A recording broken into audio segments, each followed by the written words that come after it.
आपने इस वीडियो पे क्लिक किया होगा आदिल भाई को देखने के लिए, वो आप देखेंगे भी। लेकिन उससे पहले मैं माजरत चाहता हूँ, वीडियो में कुछ कुछ कुछ जगह पे थोड़ा सा लैग है, आवाज़ बिल्कुल ठीक है। मसला ये है कि हम दुनिया के अलग अलग ममालिक में अलग अलग शहरों में बैठे होते हैं।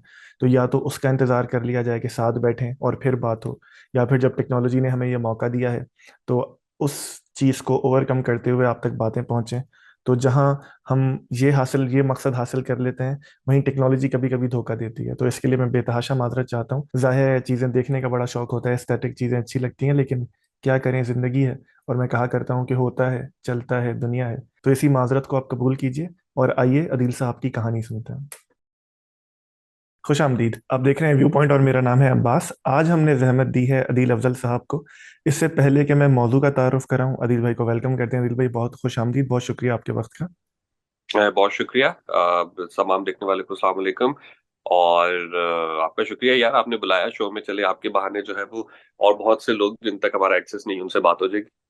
और एक और चीज़ नाजरीन के लिए, ये ऑफिशियली शुरू करने से पहले, आपको अदील साहब का बैकग्राउंड बड़ा अजीब सा लग रहा, अजीब सा नहीं, लाइक अनयूजुअल लग रहा होगा। अदील साहब अभी कनाडा में है। तो ये आपको दिखाता है कि जो कैमरा के पीछे आपके सामने लोग होते हैं, देखने वालों के सामने, जिन्हें आप जिनको शायद लोग समझते होंगे कि इनके पास हर चीज़ का एक्सेस है। हम लोग भी कभी जूस के डब्बे पे फोन रख रहे होते हैं, कभी बीन बैग पे फोन रख रहे होते हैं, कभी लैपटॉप से फोन लगा रहे होते हैं काम करने के लिए।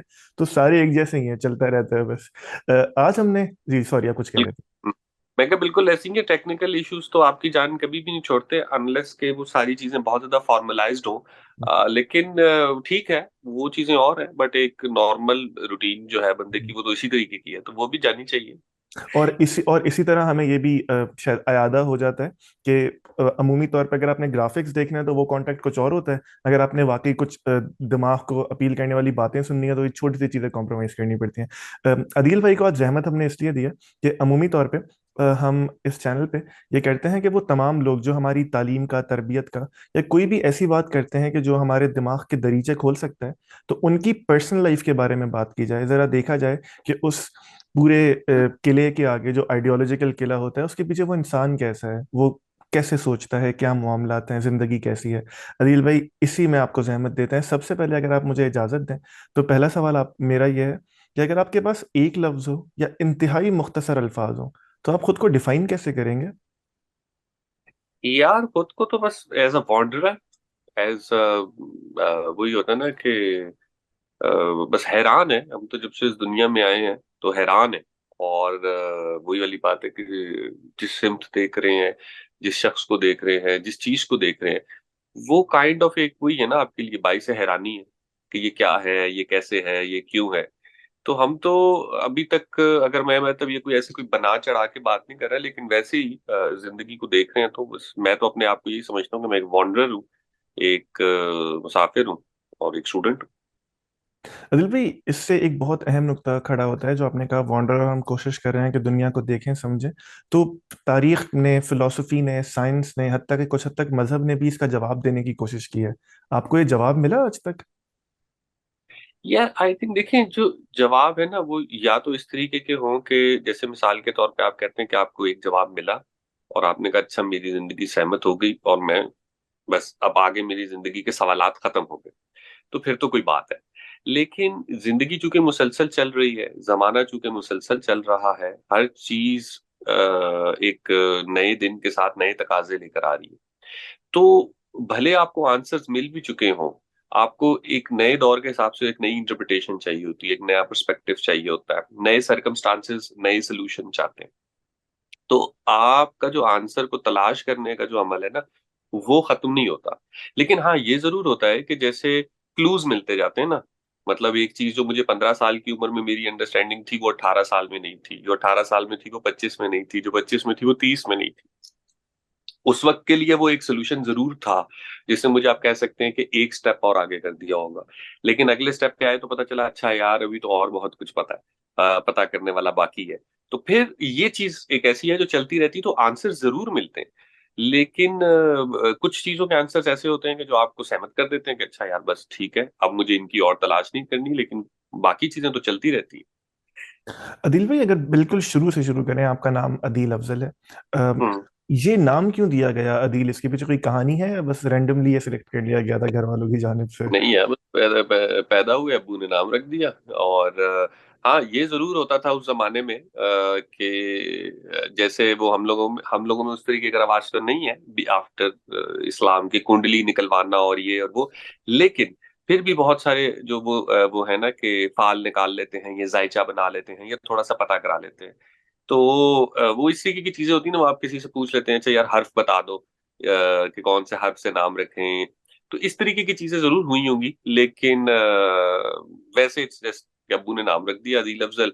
स्कूल में भी वही था, अदील अफजल चलता था। ये और बात है कि बहुत कम लोग मुझे अदील अफजल कहते थे, क्योंकि जिस किस्म की हमारी सोसाइटी है तो वहां पे आमतौर पे निकनेम्स ज्यादा रखे जाते हैं आपके। तो वो जाहिर है कि वो हर दौर के हिसाब से स्कूल में कभी कोई नाम पड़ा हुआ है, मोहल्ले में कोई नाम पड़ा हुआ है, कहीं पे कोई नाम पड़ा हुआ है। ये तो सिर्फ डॉक्यूमेंटेड नेम था, जो अब आगे लोग ऑफ कोर्स मुझे इसे इस नेम से पुकारते हैं, बट जो बाकी के दोस्त वगैरह हैं और वो तो उन सबके अपने अपने नाम हैं। दिल भाई, अगर बिल्कुल इनिशियल जिंदगी की बात करें, वो शहर जहां आप पैदा हुए, वो मोहल्ला, वो घर, और खास तौर पे उस वक्त का पाकिस्तान और उसमें आपके वालिदैन, अगर इस हम्म। तमाम को आप डिफाइन करना चाहें। यार आई थिंक जो मेरा बचपन था, हमने लकीली पता नहीं लकीली कहेंगे या क्या कहेंगे, एक ट्रांजिशन का पीरियड देखा है। यानी मुझे याद है कि मैं जब छोटा था तो हमारे शहर में, मैं कोयटा से हूँ, तो कोयटा कंपैरेटिवली लाहौर और कराची से तो बहुत छोटा शहर है, और एडवांसमेंट या बाकी चीजों के हिसाब से भी बहुत पीछे। तो शुरू में तो मुझे याद है कि जैसे एक साबुन होता था, एक शैम्पू होता था जिसका इश्तिहार आता था, एक दो जूते होते थे। जैसे ईद पे हर साल बाटा और सर्विस, ये दो कंपनियां होती थी और इनके इश्तिहार आते थे। शरबत में रूह अफ़ज़ा और जामी चीनी, कोक और पेप्सी बोतल में। तो मतलब इस ये एक बड़ी एक बेसिक सी एक चैनल पीटीवी था। फिर बाद में हमारे बचपन में एसटीएन आ गया, तो एक से दूसरी ऑप्शन आ गई। इस तरीके की एक लाइफ थी। ज्यादा वक्त ऑफ कोर्स गलियों में खेलने का था। बट जब हम टीन एज में पहुंचे 15 16, तो इस टाइम पे मोबाइल फोन भी आ रहा था, कंप्यूटर भी आ रहा था, नई नई चीजें आ रही थी, इंटरनेट। जब मैं इंटर पे पहुंचा तो इंटरनेट आ गया। एंड देन हमने फिर वो सारा सफर अपनी आंखों के सामने देखा है, सोशल मीडिया का, स्मार्टफोन्स का। तो एक आप कह सकते हैं कि वो लाइफ है जो हमने देखी है, जो अब के लोगों को अगर दिखाई जाए तो वो सिर्फ एक इमेजिनेशन ही हो सकती है कि यार अच्छा ऐसे भी लोग होते थे। क्योंकि अब ये तस्वर करना बड़ा मुश्किल है कि विदाउट सेल फोन्स आप एक दूसरे से राब्ता कैसे करते थे। हमें तो एक दूसरे का स्केड्यूल पता होता था, दोस्तों का फोन फोन तो नहीं थे, लेकिन पता होता था कि 4 बजे कौन काम मिलेगा, 5 बजे कौन काम मिलेगा, कौन सी जगह है इकट्ठी होने की। तो लाइफ तब भी चल रही थी। मतलब हमारे सामने पहला बर्गर आया था भाई, ठीक है, कि ये अच्छा ये बर्गर होता है। वो बर्गर अंडा अंडा शामी बर्गर था, जो पहला बर्गर था हमने खाया था। और उसकी रिकॉर्ड सेल होती थी। मतलब जो शामी अंडे का एक पूरा दौर था कि दुनिया लाइन में लग के पहले शामी अंडा खाया करती थी कि ये बर्गर है। फिर बाद में इवेंचुअली मैकडोनल्ड और ये सारी चीजें भी आई, आस्ता आस्ता आस्ता आस्ता आस्ता अब तो बहुत कुछ हमने देख लिया। तो वो एक आप कह सकते हैं कि दो मुख्तलिफ जमानों की चीज है। एक जो हमारा बचपन है जो हमने देखा हुआ है, फिर एक जो टीनेज है, और फिर जो अब जमाना हमारे साथ चल रहा है। तो हमने अपने पेरेंट्स को भी देखा हुआ है। और उस टाइम पे ये बहुत रवाज था कि कोई भी इंपॉर्टेंट डे होगा ना, जैसे कोई रिलीजियस डे आ रहा है या कोई नेशनल डे आ रहा है जिसकी छुट्टी है, तो आप घर पे बैठते हैं, घर वाले इकट्ठे हो जाते हैं या मोहल्ले वाले इकट्ठे हो जाते हैं। तो वो उस टाइम भी एक स्टोरी टेलिंग हुआ करती थी। आपको हर साल किस्से सुनने को मिलते थे कि अच्छा भाई, अगर हम लेट्स से 6 सितंबर की बात कर रहे हैं, तो हमारे बड़ों ने 6 सितंबर कैसे देखा था, उन्होंने तो वॉर ही देखी हुई थी, तो उनके पास तो ओरिजिनल वॉर के किस्से थे। ये 71 की बात हो रही है। तो कोई भी जो चीज है, जो जिनके बारे में बाद में हमने बहुत स्टडी किया है कि अच्छा यार, ये तो पॉलिटिकल एंगल्स थे, लेकिन उसका एक अवामी एंगल कि लोगों पे क्या चीज उस टाइम भी गुजरी थी, वो तो हमने घर से और मोहल्ले से लोगों से सुना था। तो वो एक बड़ी कलरफुल लाइफ थी, जिसको मैं तो ये कहूंगा कि हमारी जनरेशन तो अब भी किसी न किसी तरह मेंटेन करती है। मतलब हम अभी भी वेले हैं। हमें अभी भी पाकिस्तान में दोस्तों के लिए वक्त निकालना और फजूल का टाइम वेस्ट करना, जिसको लोग कहते हैं कि फजूल का टाइम वेस्ट है, तुम इस टाइम पे भी कुछ करके कमा सकते हो। तो हम कहते हैं नहीं, वो ठीक है, कुछ टाइम की फंक्शनैलिटी और वो सारी इंपॉर्टेंस समझ में आती है, लेकिन ये चीज भी हमारे लिए बड़ी जरूरी है कि हम शाम को बैठे, हम बातें करें, हम एक दूसरे का हाल अहवाल सुने या एक दूसरे का मजाक उड़ाएं, तंग करें, और उसके बाद घर जाके सुकून से सो जाओ और फिर अगले दिन यही। क्योंकि हम थोड़ी सी वो रूटीन देख कर आए में। तो वो दौर भी बहुत मजे का था। अब ये दौर नया है, ये तो जाहिर है, ये तो हमें दिखा ही रहा है कि हम बस देखते जा रहे हैं और कह रहे हैं ओके, हम तो इसका पेस भी नहीं जो है वो पकड़ पा रहे। इसमें वो इकबाल का शेर याद आता है ना कि हैरान हूं कि दुनिया क्या से क्या हो जाएगी। हाँ जी, बिल्कुल, दुनिया क्या से क्या हो चुकी है, और आगे जो है वो अब हमने आगे का सोचना ही छोड़ दिया। मेरे बस ठीक है यार, ये जो पेस चल रहा है इसको तो किसी तरीके से पकड़ो ना। अदिल भाई, मैं चाहता हूँ कि हम दोबारा जरा पीछे आए। जो जिस आपने बताया आप कोयटा में पैदा हुए, अगर उस वक्त का आप मुझे हालात भी समझा सकें, जिस घर में आप पैदा हुए उस घर का माहौल कैसा था, आपके वालिदैन क्या किया करते थे, उनसे ताल्लुक किस तरह का था या है। यार हम तो देखें, वो मैंने तो गुजारा है एक बेसिक, एक आप कह सकते हैं कि टिपिकल ट्रेडिशनल पाकिस्तानी लाइफस्टाइल, कि मैं हूँ एक middle class, lower middle class family से, और कंबाइंड फैमिली सिस्टम, मोहल्ला। और उस मोहल्ले में ऑलमोस्ट सारे ही घर ऐसे थे कि हर घर में दो दो तीन तीन फैमिलियां रह रही थी, क्योंकि जो कल्चर है हमारा कि जैसे तीन भाई हैं, चार भाई हैं, वो एक घर में रहते हैं।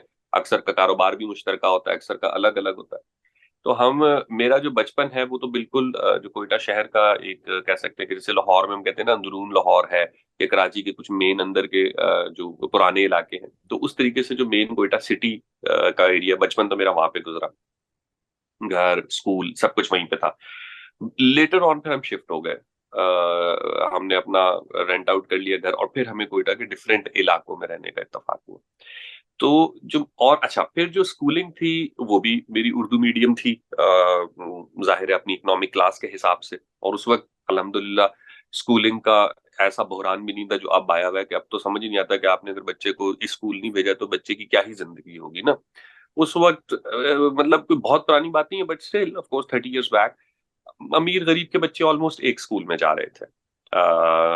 मतलब ठीक है, जो बहुत अमीर थे वो भी ज्यादा ना एजुकेशन को सीरियस नहीं लेते थे, तो कल्चरली लोग ज्यादा बेहतर समझते थे कि वो उर्दू मीडियम में अपने बच्चों को भेजें as compared to English medium. क्योंकि अंग्रेजी मीडियम में एक सर्टेन लॉट ही थी जो या तो पढ़ी लिखी थी या ब्यूरोक्रेटिक थी, वो अपने बच्चे भेजा करते थे कि भाई अंग्रेजी सीखे। और हमारा शलवार कमीज यूनिफॉर्म होता था, उर्दू होती थी हमारे स्कूल में, अरबी भी सिखाई जाती थी, कुरान भी सिखाया जाता था, इस्लामियात भी सिखाई जाती थी।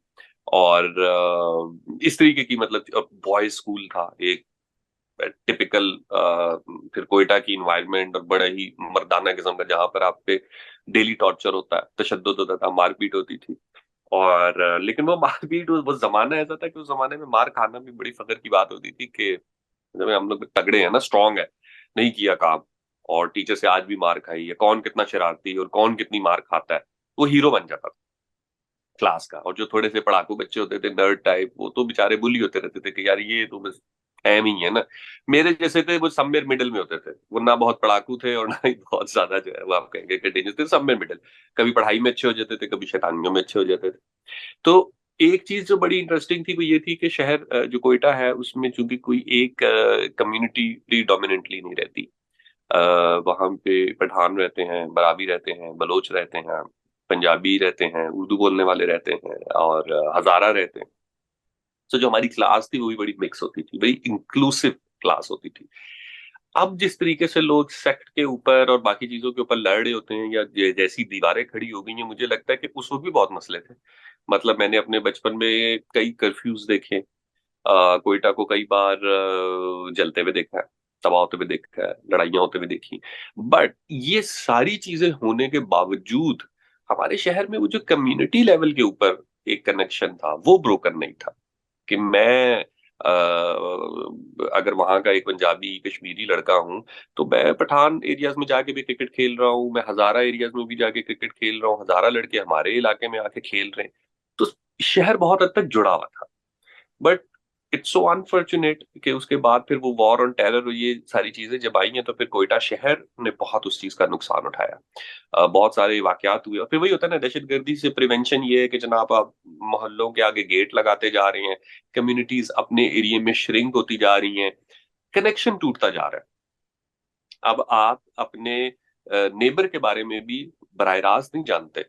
आप अपने नेबर को भी टीवी से, लाउड स्पीकर से, या इस तरह जानेंगे कि अच्छा यार ये मेरे साथ सिंधी रहता है और सिंधी ऐसे होते हैं, जब मेरे इस तरफ जो है वो शिया रहता है और वो शिया इस तरह होते हैं, क्योंकि हमारी डायरेक्ट कम्युनिकेशन वो नहीं रही।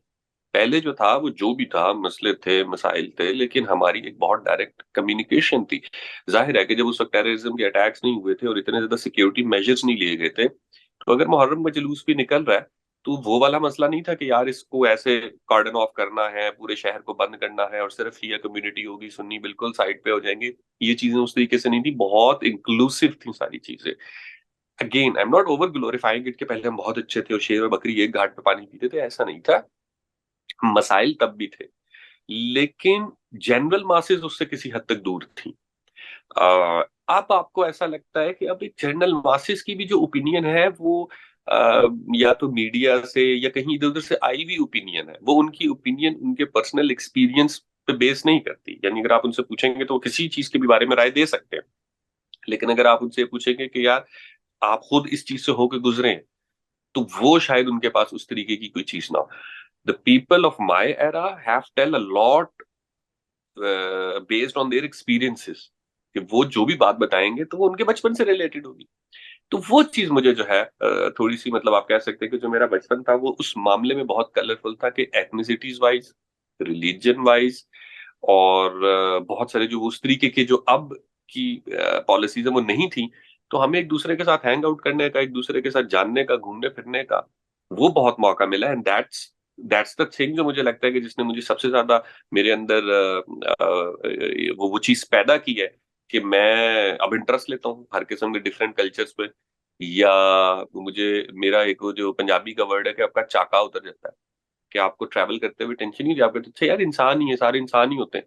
वो हमारे खौफ होते हैं ना कि अच्छा हम उस जगह जाएंगे तो पता नहीं वो लोग कैसे बिहेव करेंगे, नॉर्थ जाएंगे तो ऐसा होगा, केपी जाएंगे तो ऐसा होगा, बलूचिस्तान में, क्योंकि वो सारी बातें जो आपके पास हैं वो पर्सनल एक्सपीरियंसेस पे बेस नहीं करती, वो मीडिया की, अखबारों की, नाई की दुकान पे होने वाली डिस्कशंस में से अफवाहों की, इस तरीके की चीजें जब आप सुनते रहेंगे, तो वो जो आपकी ओपिनियन है उसके अंदर सब्सटेंस नहीं है, उसकी उसकी कोई वैलिडिटी नहीं है।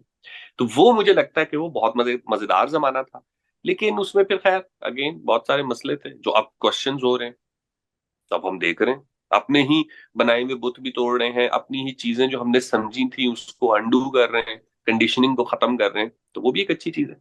तो जहाँ अदिल भाई आपने कोयटा की बात की, हालात की बात की, कंडीशनिंग की, कल्चर की, उन तमाम पे हम दूसरे हिस्से में आएंगे।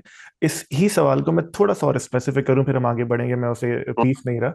वो ये कि मुझे अगर आप अपने वालिदैन के बारे में भी बता सकें स्पेसिफिकली, आपके वालिदैन, वालिद क्या किया करते थे, वालिदा क्या करती थी, भाई बहन है, क्या मामला है? यार हम लोग तो चार बहन भाई हैं भाई, मैं सबसे छोटा हूँ, और मेरी तीन बहनें मुझसे बड़ी थी और हैं बल्कि। और जो मेरे पेरेंट्स हैं, वालिद साहब मेरे सरकारी मुलाजिम हेल्थ डिपार्टमेंट में, और वालदा मेरी जो है वो हाउस वाइफ, घर पे। तो ज्यादा वक्त जो है वो हमारा ऑफ कोर्स घर पे गुजरा है और कंबाइंड फैमिली में बचपन गुजरा है, फिर हम बाद में अलग हो गए। तो अब्बू जो है मेरे वो हेल्थ में थे, और हेल्थ की जॉब उनकी जो थी वो उस जमाने में अर्ली 90s में वैक्सीनेशन वगैरह स्टार्ट हुई थी। तो अब्बू जो है वो थ्रू आउट ट्रैवल करते रहते थे बलूचिस्तान में कहीं ना कहीं, सरकारी उसकी वजह से, तो वो हर महीने कहीं ना कहीं जा रहे होते थे। फिर हर महीने हमें उस इलाके का कोई ना कोई सौगात जो है ना वो तोहफे में आ रही होती थी। यानी मिसाल है, अगर वो मकरान की तरफ चले गए तो वहां से खजूरें और इस टाइप का स्टफ आ गया है। अब मेले पे गए हैं सिब्बी के तो वहां से कुछ और चीजें आ गई हैं, पश्तून बेल्ट में गए हैं तो वहां से कुछ और चीजें आ गई हैं। तो वो एक अबू जो जॉब करते थे गवर्नमेंट की, और बस, और हम सुबह स्कूल चले जाते थे, शाम सारी खेलते रहते थे, और रात तक हमारा यही काम था, बस टीवी टीवी देखना है। बाकी अब आई आई जो जैसे मैंने आपको कहा ना कि जो एक्चुअली माहौल था, वो जो कम्युनिटी का माहौल था ना, वो था कि घर पे भी रौनक लगेगी, चाचू हैं, वो अक्सर किस्से सुना रहे हैं, या हमारे नेबर्स की बैठक में कोई महफिल लग गई है जिसमें सारे बड़े बैठे हुए हैं और ताश खेल रहे हैं, सिगरेटें पी रहे हैं, मुल्की सियासत डिस्कस कर रहे हैं, लेकिन हम बच्चे होते थे तो हम भी वहीं पे बैठे होते थे। हमें भी बहुत सारी चीजें, उनके आपस के जोक्स, और ये इस तरह से हमारा तो बचपन गुजरा है। बहनें मेरी जो है वो सारी पढ़ने लिखने के बाद अपनी अपनी जिंदगी में मसरूफ, शादियां, जॉब्स, ये चल रहा है। तो कोई बहुत, मैं ये नहीं कहूंगा कि कोई बहुत, it's like any average Pakistani middle class family. और अदिल भाई, उसमें कभी, क्योंकि आपने लोअर मिडिल क्लास कहा था, उसमें कभी फाइनेंशियल मसाइल आए, कभी कभी पैसों ने भी तंग किया? यार फाइनेंशियल मसाइल को मैं उस तरीके से नहीं काउंट करता, वो तो ऑफ कोर्स पाकिस्तान में है। मतलब फाइनेंशियल तो वो आप कहीं पे भी पहुंच जाएंगे जिंदगी में, किसी भी जगह पे आपको थोड़े से इश्यूज रहते हैं। लेकिन अगेन, चूंकि हम लोगों का उस टाइम पे शायद जिंदगी इतनी मुश्किल नहीं थी, बहुत सारी चीजें आसान थी। कि मैंने आपसे कहा ना कि हम उर्दू मीडियम स्कूल जाते थे, तो वहाँ अमीर गरीब के बच्चे पढ़ रहे थे, इकट्ठे ही पढ़ रहे थे। हम मोहल्ले में रहते थे, तो मोहल्ले जो थे ना वो डीएचए के या बाकी हाउसिंग सोसाइटीज के सेक्टर्स की तरह नहीं कटे होते कि 5 मरले का घर वाले इधर होंगे और 2 कनाल के घर वाले जो है ना वो बिल्कुल अलग रह रहे होंगे। मोहल्ले में ये होता है, किसी का 3 मरले का घर है, अगले का 10 मरले का घर है, फिर एक आदमी जो है वो 4 बैल जुबा कर रहा है, अगले घर में एक बकरा जुबा हो रहा है। ओवरऑल आप इकट्ठे रह रहे होते हो, तो जब आप इकट्ठे रह रहे होते हो तो आपकी बहुत सारी चीजें आपको जो अब हमें फील होती है ना, जो एक कंपैरिजन और कम्पिटिटिव, वो उस वक्त उस तरीके से नहीं थी। I saw my childhood is very better, कि नहीं, हमें जिंदगी की तकरीबन बेसिक्स, आपको क्या चाहिए होता है, आपको एजुकेशन चाहिए होती है, आपको बुक्स चाहिए होती हैं, आपको एंटरटेनमेंट चाहिए होती है, आपको अच्छे दोस्त चाहिए होते हैं। uh, वो सब कुछ अवेलेबल थी। और आगे आपकी एजुकेशन पे जाने से पहले, क्योंकि आपने वो मोहल्ले की बहुत बात की, तो मुझे, मैं 93 में पैदा हुआ था, मुझे नहीं पता कि हाँ, आज के बच्चे रिलेट कर सकेंगे या नहीं, लेकिन हम कहा करते थे, या अब जब पीछे मुड़ के देखते हैं, तो हमें घर नहीं, हमें मोहल्ला पालता था। आते जाते किसी अंकल ने कुछ कह दिया, किसी आंटी ने कह दिया हाँ, कि नहीं करो, तो हर हाँ। तरफ से तरबियत भी हो रही थी, सबका डर था, जिस यार, तरह अम्मी का डर था, इस तरह पड़ोस वाली आंटी का भी डर था। जी, मैं बल्कि एक दफा मैंने एक जगह ये बात कही थी कि मैं जो हमारा बचपन का मोहल्ला था ना, वहां पे अल्लाह बख्शिश करे, एक हमारे होते थे रियाज भाई। तो रियाज भाई जो थे वो स्पोर्ट्समैन थे, और स्कॉश के कोच भी थे। तो वो बड़ी ना उनकी एक रोबदार पर्सनैलिटी थी, डरते थे लोग उनसे। तो रियाज भाई जो थे वो अपने बच्चों पे बहुत सख्ती करते थे कि दोपहर को उनको ना गली में कोई बच्चा खेलते हुए नजर ना आए। तो वो उनके बच्चा नहीं, मोहल्ले का कोई भी बच्चा दोपहर को बाहर नहीं निकलता था, कि एम ही रियाज भाई ने देख लिया तो छुट्टा छुट्टा मार के ना आपको भेज देंगे। और आपके घर वालों ने ये नहीं कहना कि किसने मारा, कौन रियाज, उसने क्यों मारा। दे विल बी हैप्पी कि अच्छा रियाज ने उसको ठुड्डा लगा के भेजा है, तो अब ये घर आया। तो काफी टाइम गुजर गया, हम वहां से घर भी शिफ्ट कर गए, मैं जवान भी हो गया। मतलब आप समझ लेंगे, अच्छा 10 12 14 साल बाद मैं सड़क पे जा रहा था और मैं सिगरेट पीते हुए जा रहा था, और अचानक से मेरे सामने रियाज भाई आ गए। वो किसी और तरफ देख रहे थे, मैंने रियाज भाई को देखा और मैं रैंडमली एक गली में मुड़ गया। मतलब मैं बाद में सोच रहा हूँ कि मैं डर क्यों रहा हूँ। मतलब मुझे अब रियाज भाई क्या कहेंगे, सड़क पे थप्पड़ थोड़ी मारेंगे, मैं एक जवान आदमी हूँ, ठीक है। लेकिन यू नेवर नो ना, मैंने कहा वो बचपन की वो एक ऐसी चीज थी कि ठक करके मैं कहा नहीं नहीं नहीं, रियाज भाई की मुंह मत्थे नहीं लगना, उन्होंने तो मुझे इधर ही पकड़ लेंगे कि तुम सिगरेट पी रहे हो, तुम्हारे बाप को पता है, नहीं पता, इधर आओ ना जरा। तो वो चीज थी, वो अगेन अच्छी बुरी चीजें थी। लेकिन इसमें ऑफ कोर्स एक तरबियत का भी एलिमेंट था, और एक ये था कि यार आप ना जो सांझे का एलिमेंट है ना, कि आप दूसरे के बच्चे को भी अपना बच्चा समझ रहे हो, उसको अपना बच्चा समझ के उसकी भलाई और उसकी बात कर रहे हो। वो नहीं है कि आप बुली कर रहे हो, आप मार रहे हो, आप रैंडम बदमाश बने हो। It's not about that. एक आदमी अपने बच्चे लेने स्कूल से जाता था, तो वो उसको पता होता था कि ये मोहल्ले के बाकी बच्चे भी आ रहे हैं। ये अच्छा, फिर जब छोटा शहर होता है, कम्युनिटी बेस्ड आपकी इन्वायरमेंट होती है, तो एक घर से लड़की निकलती है तो सबको पता होता है कि ये किसकी बहन है, किसकी बेटी है, जा रही है। तो वो अच्छी बुरी दोनों चीजें साथ आती हैं उसमें। अगेन बहुत सारी जगहों पे ये कंप्लेन होती है कि लोग आपकी प्राइवेसी में इंटरफेयर करते थे उस जमाने में, बहुत सारे लोग आपके हर बात में ही आप के बोल रहे होते थे, आपके अपने डिसीजंस नहीं होते थे। लेकिन समहाउ एक सोसाइटी ने एक कलेक्टिवली एक आय भी रखी होती है कि यार इसको प्रोटेक्ट करना है, इसको बचाना है, ये हमारा बच्चा है, या ये इस मोहल्ले का बच्चा है, या ये इस कम्युनिटी का बच्चा है। तो वो चीजें अच्छी थी।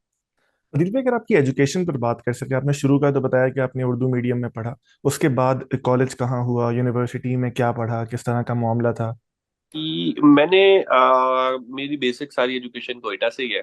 और मैंने वहाँ एक पुराना कॉलेज है कोयटा का, अंग्रेज के जमाने का सबसे बड़ा कॉलेज है। तो वो मैंने इसलिए ज्वाइन कर लिया था कि वहां पे माहौल बड़ा खुला डुला था, आने जाने की टेंशन नहीं थी, यूनिफॉर्म कोई पहनता नहीं था। बाद में उस कॉलेज में भी सख्ती हो गई, लेकिन जब तक मैं पढ़ा था तब तक बहुत ढीला ढाला कॉलेज था। फैकल्टी सबसे बड़ी थी, लैब सबसे बड़ी थी, ग्राउंड सबसे बड़ा था, क्लासेस सबसे बड़ी थी। लेकिन जो पढ़ाई का माहौल था वो जरा थोड़ा सा वहां पे उस टाइम पे पॉलिटिकल एक्टिविटी बहुत ज्यादा थी स्टूडेंट्स की। कभी स्ट्राइक्स हो जाती थी, कभी फड्डे हो जाते थे, कभी कुछ और हो जाता था। तो मैंने 4 साल वहां पढ़ा अल्हम्दुलिल्लाह। पहले मैंने वहां से एफएससी की, फिर मेरे जितने नंबर आए तो मुझे उसी कॉलेज में दोबारा दाखिला लेना पड़ा। फिर मैंने वहां से ग्रेजुएशन की। But it was a great time. वहां पर मुझे ये जरूर अच्छा हुआ इत्तेफाक, क्योंकि उस तरीके की सख्ती नहीं थी कॉलेज में। तो हम कभी क्रिकेट खेल लेते थे और अक्सर औकात लाइब्रेरी में बैठे होते थे ज्यादातर दोस्त। ग्रेजुएशन में आके, नॉट इन इंटर, ग्रेजुएशन में आके फिर हमारा ज्यादा वक्त उस कॉलेज में लाइब्रेरी में गुजरा।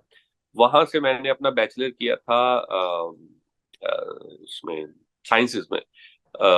मैथ, स्टैट्स और फिजिक्स मेरी जो थे वो मेजर फील्ड्स थी। तो मैं सब्जेक्ट्स तो सारे पास कर गया था बैचलर्स में, लेकिन मैं एक प्रैक्टिकल में फेल हो गया था फिजिक्स के। तो बस नहीं होना चाहिए था मुझे, लेकिन मैं उसमें फेल हो गया, तो मेरा साल जो है वो एक वेस्ट हो गया। और फिर मैं उस साल फिरता रहा, एंजॉय करता रहा, सैरे करता रहा, कोई मुझे फिक्र नहीं हुई कि मेरा एक साल जाया हो गया। दुख जरूर हुआ था, लेकिन फिर इस दरमियान में मेरे जो बहुत से दोस्त थे, वो यूनिवर्सिटी, जो मेरा बैच था बेसिकली, हम्म। वो यूनिवर्सिटी चला गया और मास्टर्स वगैरह में एडमिशन ले लिया।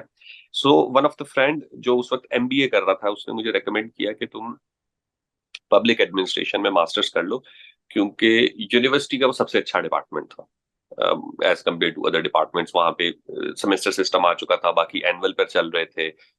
नई टेक्नोलॉजी, तो कंप्यूटर, तो प्रोजेक्टर्स और लैब, ये सब कुछ, वो मतलब मैनेजमेंट साइंसेज ऑफ कोर्स थोड़ा सा आप कह सकते हैं कि एक लग्जरी सा डिपार्टमेंट था। तो वो दोस्तों ने मुझे सजेस्ट किया, तो बस मैंने अप्लाई किया और मेरी पब्लिक एडमिनिस्ट्रेशन में सीट हो गई। फिर मैंने वहां से मास्टर्स किया। मास्टर्स के दौरान मुझे बेसिकली, तब तक मैं रेडियो भी कर रहा था। ग्रेजुएशन में मैंने रेडियो स्टार्ट किया था कोयटा में, तो वो मुझे अच्छा, वहां पे एक थोड़ा सा एक्सपोजर मिला था, आर्टिस्टिक सर्कल मिल गया था, लोग मिल गए थे जिनके साथ एक नई दोस्तियां और बिल्कुल न्यू डायमेंशंस मिल गई थी, जो पहले नहीं थी। मतलब पहले तो बहुत एकेडेमिया चल रहा था, मैं या एकेडेमिया था या स्पोर्ट्स था।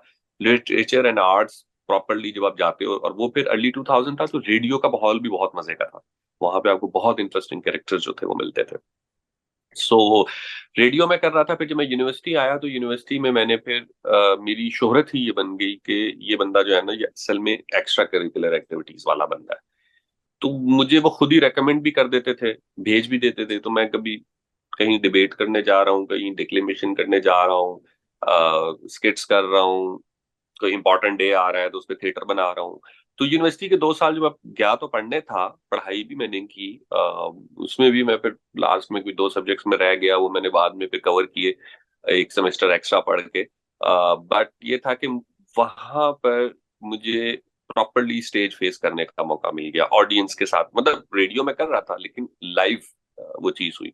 और सबने मुझे बहुत ज्यादा पुश किया कि I should pursue my career in arts, मुझे ये चीजें छोड़ देनी चाहिए। लेकिन खैर, फिर मैंने जॉब शॉप ढूंढी, तो वो मुझे मिलती नहीं थी।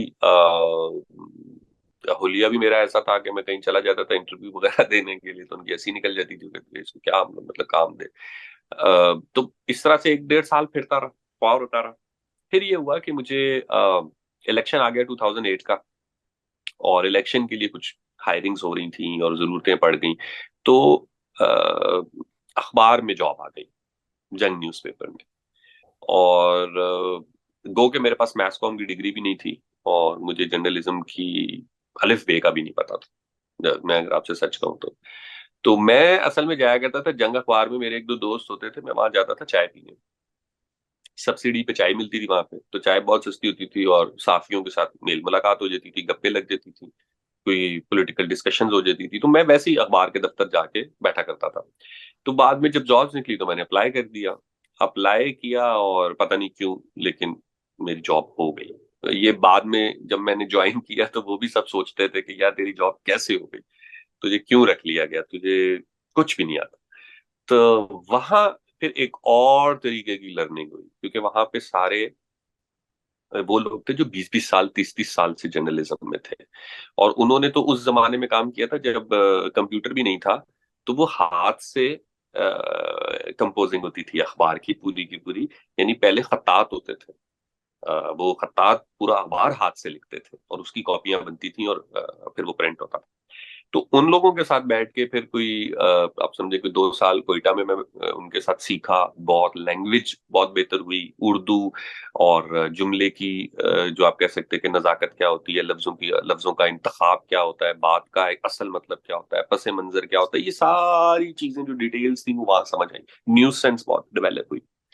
और फिर तब तक मैंने ये सोचा कि यार काम तो मुझे आर्ट्स में मिल रहा है, तो फिर मुझे कुछ एजुकेशन आर्ट्स की भी ले लेनी चाहिए, formal education, other than this के हाँ मेरे में टैलेंट है और हाँ लोग मुझे कह देते हैं कि यार तू कर सकता है। तो वो तू कर सकता है वाली बात ठीक है, बट फॉर्मल एजुकेशन भी किसी हद तक जरूरी है अगर मुझे इसमें कैरियर देखना है। तो फिर मैंने 2010 में अप्लाई किया, 2010 के सेशन के लिए 2009 में अप्लाई किया एनसीए में। एनसीए में 3-4 साल हुए थे कि फिल्म की एजुकेशन उन्होंने स्टार्ट की थी। तो बस वो मैंने बलूचिस्तान से अप्लाई किया। एनसीए की अच्छी बात ये कि वहां पे हर सूबे की और हर इलाके की डेजिग्नेटेड सीट्स है, तो आप अपने ही प्रोविंस में compete करके कोटे पे आते हैं, सिंध वाले सिंध में और पंजाब वाले पंजाब में और केपी वाले केपी में। तो मैं बलूचिस्तान की सीट पे फिर एनसीए गया। वहां से मैंने फिर 2014 में मैं फिर फिल्म की डिग्री करके निकला। तो इस दरमियान में मैं लाहौर में जर्नलिज्म से जुड़ा रहा। पहले जंग न्यूज़पेपर कोयटा में था, फिर जंग न्यूज़पेपर लाहौर में आ गया, फिर एक्सप्रेस में चला गया, फिर दुनिया में चला गया। तो भाई इस तरह जर्नलिज्म के साथ रहा, साथ साथ अपनी एजुकेशन जो थी फिल्म की वो कंप्लीट की, एंड देन फिर प्रॉपरली इलेक्ट्रॉनिक मीडिया में आ गए। अदिल भाई, हम उस पर दोबारा बात करेंगे जर्नलिज्म पे। वो दूसरा हिस्सा मेरा ये होता है कि जो आपने जहाँ जरा टेक्निकल बातें की है ना, हम वो मुश्किल बातें उसमें करते हैं, फिर एंड आपकी जिंदगी पे करेंगे। ये जो आपने अपने हुलिये की बात की, ये दाढ़ी मुझे शुरू से ऐसी है, कोई वजह है इनके पीछे रखने की? यार बाल मुझे लंबे पसंद थे हमेशा से, और मैं उसको काइंड ऑफ, उस जमाने में टीनेज होती ना, आपकी उम्र भी कम होती, तो आप उसको as a symbol of resistance समझ लेते हो कि नहीं यार मैंने तो लंबे रखने हैं, क्योंकि सब कहते थे कि नहीं नहीं नहीं बाल छोटे करो और इंसानों वाले करो। तो मुझे इस जुमले से बड़ी प्रॉब्लम थी, इंसानों वाले बाल। यार इंसानों वाले बाल क्या होते हैं? बाल वो होते हैं जो आपको अच्छे लगते हैं, जैसे आपका दिल करता है आपको वैसे रहना चाहिए। तो मेरा शुरू से यही था कि हमारे यहाँ ना आपकी जो प्रेफरेंस है या आपकी जो चॉइस है उसको लेके बहुत ज्यादा जो है ना वो है कि आपको एक हर चीज, मतलब आपको एक बेसिक्स के ऊपर भी कि यार आपको क्या पहनना चाहिए, कैसे नजर आना चाहिए, कैसे रहना चाहिए, ये भी कोई और तय कर रहा होता है। तो इस वजह से हमारी ओवरऑल फिर वही वाली बात है ना कि डिसीजन मेकिंग भी कोई इतनी स्ट्रांग नहीं है, क्योंकि जब आप इस तरीके से रहेंगे कि आपको अपने ऊपर इख्तियार नहीं है, तो आपने किसी और चीज का क्या फैसला लेना है।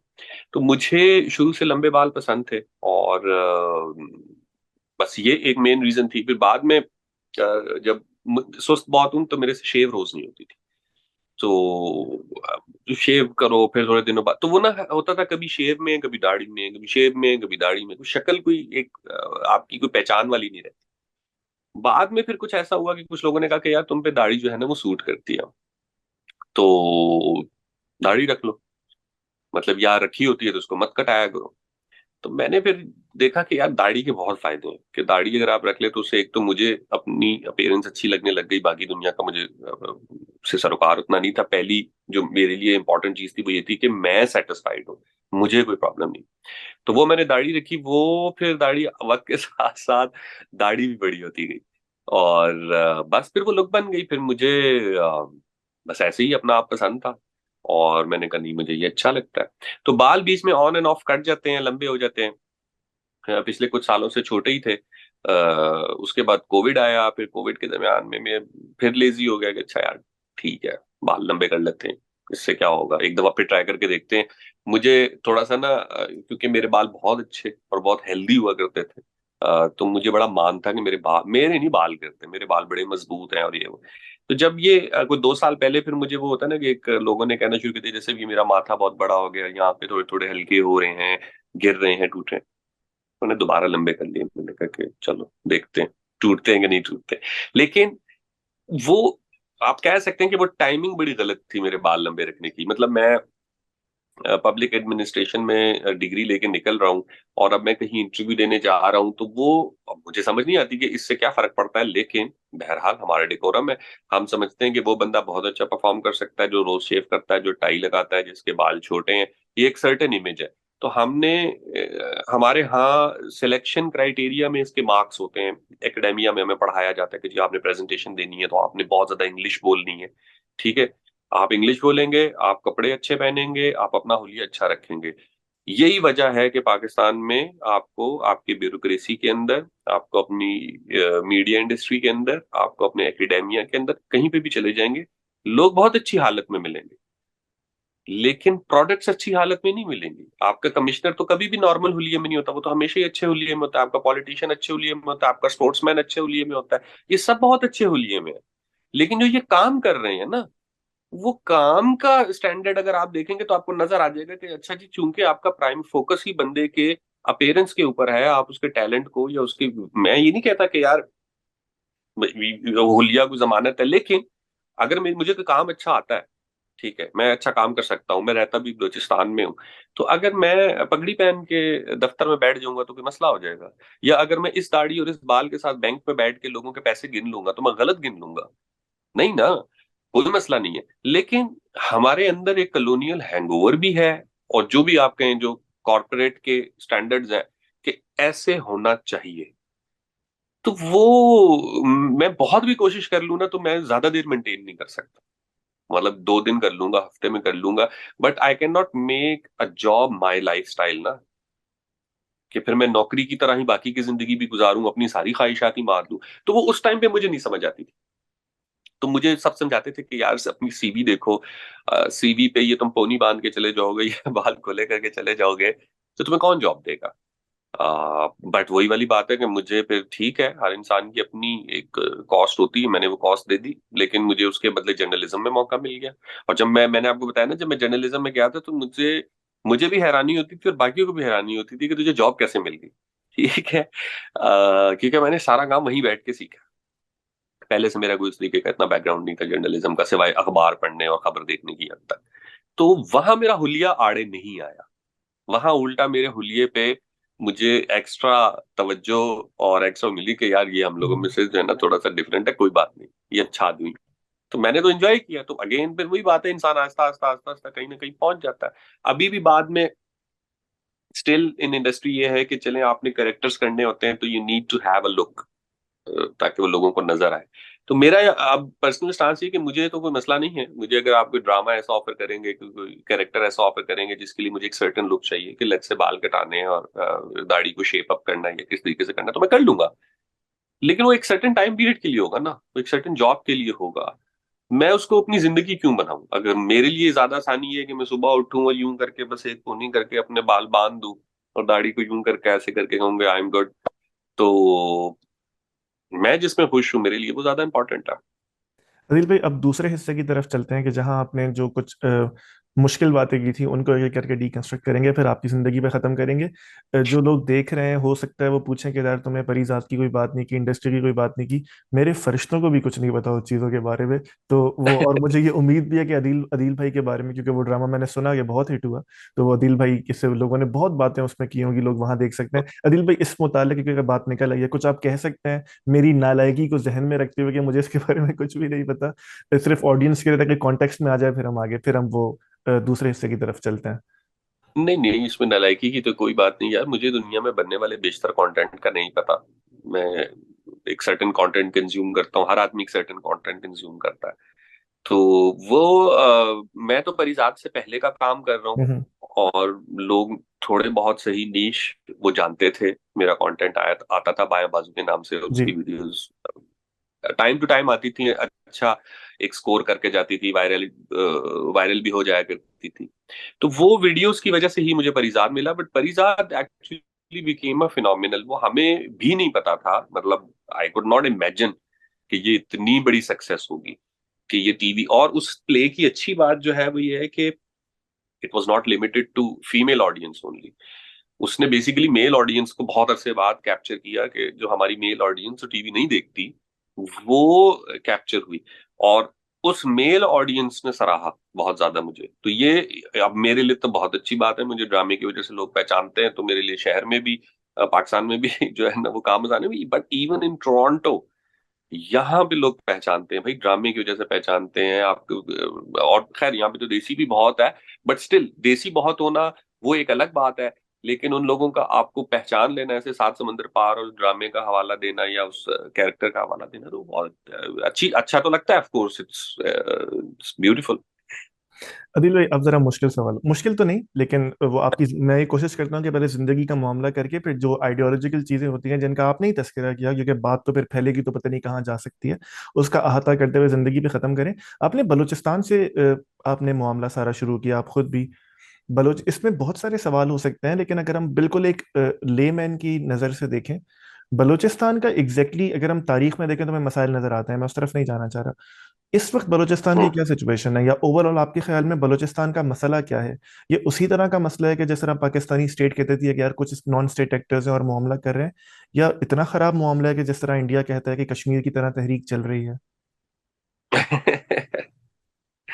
यार देखें, जो मैंने बात शुरू में की थी ना, कि जब आपके पास सारी इंफॉर्मेशन लाउड स्पीकर और टीवी के चैनल्स या अखबारों से आएगी, तो आपका पर्सपेक्टिव भी चीजों को देखने का वही होगा, एक सरफेस लेवल का, या एक स्टेट नैरेटिव होगा।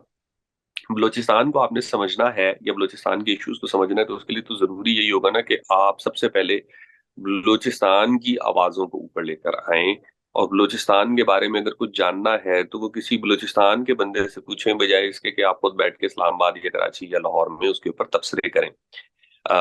इंडिया और पाकिस्तान का यही बहुत बड़ा मसला है कि इंडिया और पाकिस्तान दोनों कश्मीर के बारे में भी और बलूचिस्तान के बारे में भी खुद से राय देना चाहते हैं। और इंडिया और पाकिस्तान के बैठे हुए बेशतर लोग जिन्होंने कश्मीर और बलूचिस्तान दोनों को विजिट भी नहीं किया होता, वहां के लोगों के साथ इनका कोई रिश्तेदारी, कोई दोस्ती, कोई कारोबार भी नहीं होता, वो भी उसके बारे में बात करते हैं। सो अगर आप वैसे समझना चाहें तो देखें, हम हमारा एक बहुत बड़ा इशू है, पाकिस्तान का भी है और इंडिया में भी अब ये चीज शुरू हो गई है, यूनिफॉर्मिटी। हम कहते हैं कि सब एक जैसे हो जाएंगे। पाकिस्तान एक कौम है, उसकी एक जबान है, उसका एक कल्चर है। जब आप ये चीजें कहते हैं तो आप बेसिकली बहुत पुरानी सिविलाइजेशंस को डिनाई कर रहे हैं।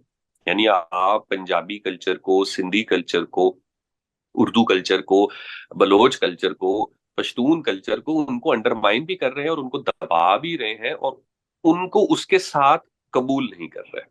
ठीक है।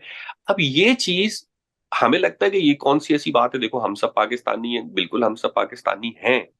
लेकिन अगर मैं 3,000 साल से पंजाबी बोल रहा हूँ, या मैं अगर 1,000 1,500 साल से 2,000 साल से पश्तो बोल रहा हूँ, मेरी पश्तो के मुहावरे हैं, मुझे पश्तो में बात समझ आती है, तो मुझे पश्तो में तालीम क्यों नहीं मिल रही? या मुझे मेरे एरिया में मेरा इख्तियार क्यों नहीं है? हम एक कलेक्टिव पॉलिसी क्यों लेकर आना चाहते हैं कि सारा पाकिस्तान एक तरीके से ट्रीटमेंट उसकी होगी, जबकि लोग डिफरेंट है, लोगों का लाइफस्टाइल डिफरेंट है। लाहौर में रहने वाला और बलूचिस्तान में तुर्बत में रहने वाला, दोनों के डेमोग्राफिक्स डिफरेंट है। भाई आपका कल्चर, आपकी सिविलाइजेशन, आपकी सोशल वैल्यूज वो डिफरेंट है, उनकी डिफरेंट है। आप एक ही लाठी से सबको नहीं हाँक सकते। जब आप हाँकते हैं तो रेजिस्टेंस आता है, और वो रेजिस्टेंस जो है वो किसी एक लेवल पे नहीं है।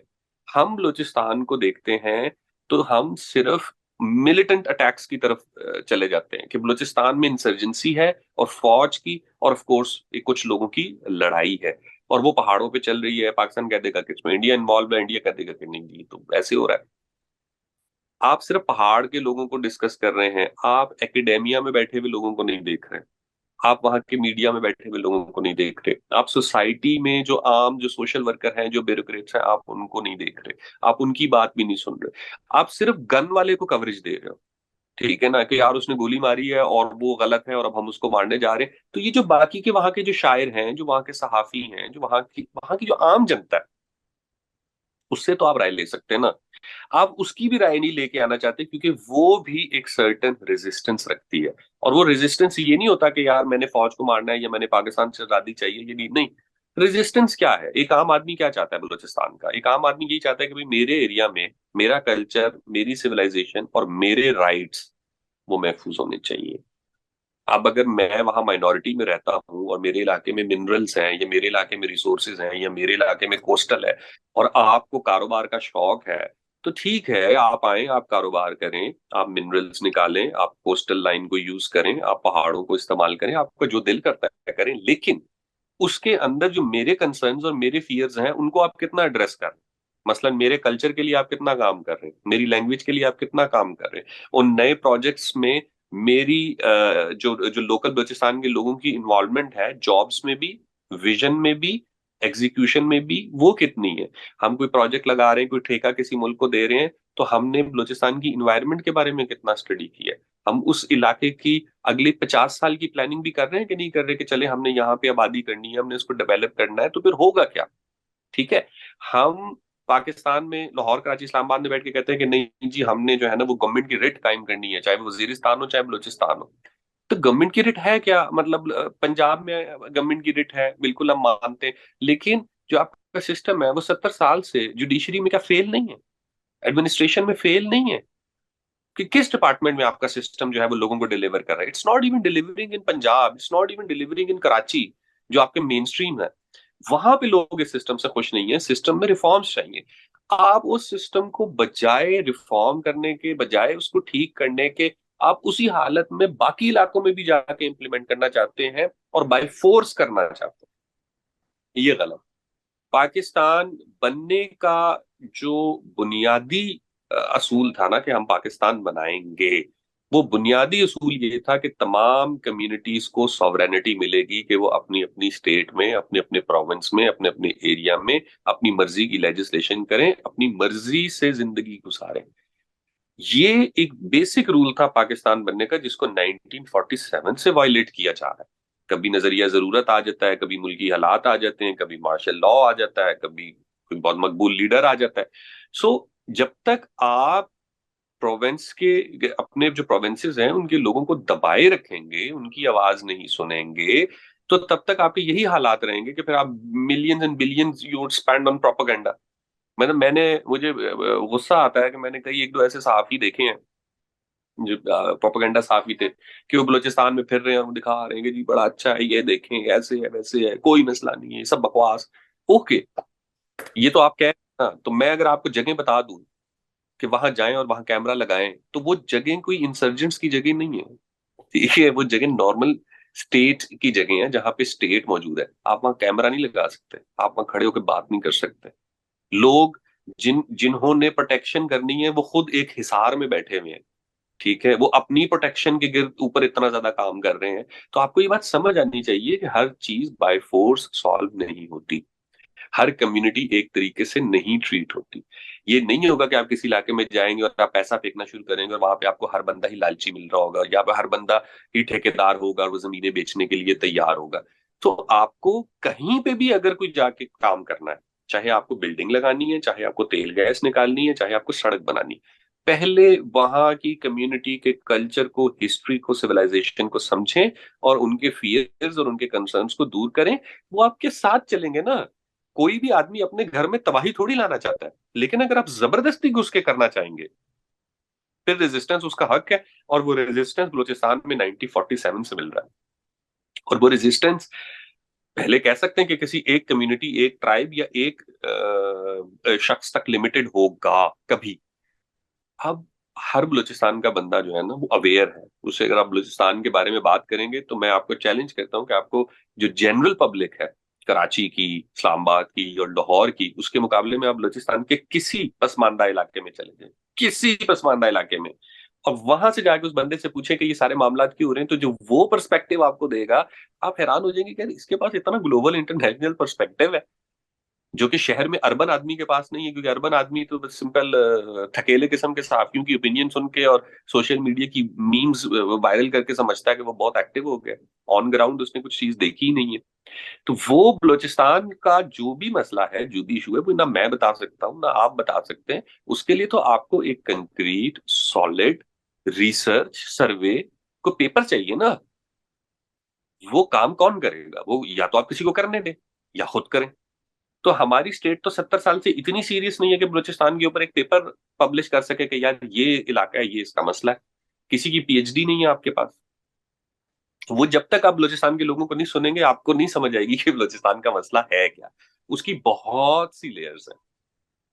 अदिल भाई, आप बहुत ज्यादा लैग आ रहा था आपकी आवाज में, लेकिन क्योंकि वो बात बहुत इंपॉर्टेंट थी, तो जिस तरह हमने शुरू में बात की कि टेक्नोलॉजी के मसाइल हैं, तो आज मुझे लगता है कि अवाम सिर्फ सुने देखे नहीं। खैर, क्योंकि आपने स्टेट की बात की और ये मौजू नहीं है, कभी आपने मौका दिया तो हम बलूचिस्तान पे स्पेसिफिकली पॉइंट बाय पॉइंट बात करेंगे। लेकिन मैं चाहता हूँ कि सिर्फ इसको एक सवाल करके क्वालिफाई करके हम आगे बढ़ें। जब हम रियासत कहते हैं, तो हम ये तो समझ सकते हैं कि उनके जो पहले वजीर आला थे या जो उनके हेड थे उन्हें हटा लिया गया था, हुकूमतें तोड़ी गई, उसके बाद हुकूक नहीं दिए गए, भुट्टो साहब का ऑपरेशन, बहुत सारी बातें हैं जो हम तारीख के पैराए में कर सकते हैं। लेकिन हम बिल्कुल अगर शुरू से बात करें, बिल्कुल पहला पॉइंट, और यही पहला और आखिरी सवाल है इस मुतालिक, इस मौजू पे, कि जिस आइडिया पे पाकिस्तान बना, एक आइडिया आपने बताया, दूसरा आइडिया ये भी तो है ना कि हमने तमाम ही उस वक्त की सिविलाइजेशंस को छोड़कर, जिन्ना साहब की कुछ स्पीसीज को छोड़कर, हमें ये मिलता है ना कि एक मुस्लिम आइडियोलॉजी है, एक पाकिस्तानी आइडियोलॉजी है जो हमने आगे लेके जानी है। और फिर जिन्ना साहब अपना किरदार भी इस तरह मिलता है।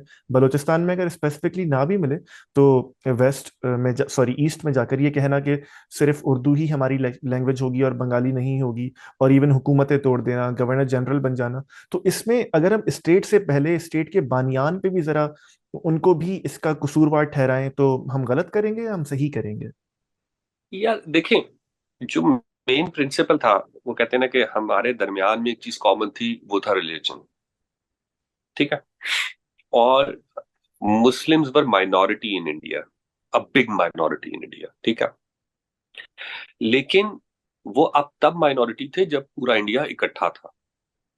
जो वेस्ट ऑफ द इंडिया था, जिसपे आज हम पाकिस्तान लेके बैठे हुए हैं, या जो जिसमें आज बांग्लादेश है, वो अपने यूनिट्स में मुस्लिम मेजॉरिटी एरियाज थे। वहां पे ऑलरेडी मुस्लिम्स की हुकूमत थी, मुस्लिम्स नौकरियां करते थे, मुस्लिम्स कारोबार करते थे, हिंदूज एंड सिख भी थे, पारसीज भी थे, लेकिन मुस्लिम मेजॉरिटी एरिया था नंबर वन।